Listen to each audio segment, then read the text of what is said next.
Hi, everybody, and welcome. I'm Carl Fisher of CamaPlan. I'm honored to have Elizabeth Cummings with us today, as she'll provide answers to some of the more complex, frequently asked questions concerning IRAs.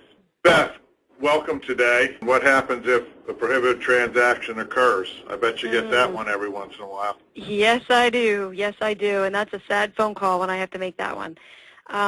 There are very steep penalties, and those are outside of the tax return. But just on the tax return itself, the penalties that apply are the most obvious problem. But from a tax perspective, what happens is the entire IRA account becomes deemed distributed. So if I have an IRA with $100,000 in it, and I pull $20,000 out to invest in something, and it becomes that I've done something wrong and it was prohibited, the entire $100,000 is deemed as distributed in the year that I took the 20, and now I'm receiving a 1099-R to report that on my tax return, which is going to probably bump me into a new tax bracket much higher than what I may have been, because now it's added to my wages or my other interest and dividends or anything else that's on my tax return. And even worse is, depending on my age, I may be subject to the early distribution penalty of 10%.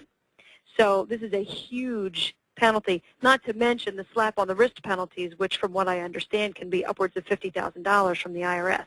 So that's why the call us first is the paramount point to make in this whole presentation. Before you do anything SDIRA related, get proper advice from a tax specialist and a legal specialist.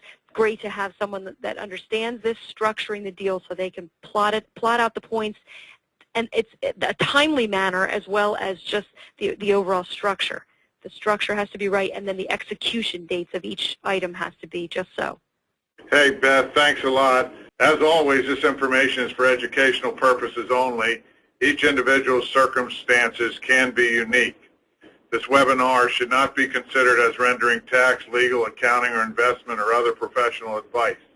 If tax or legal, accounting, investment, or other similar expert assistance is required, the service of a competent professional should be sought. Great. Thank you so much, Carl.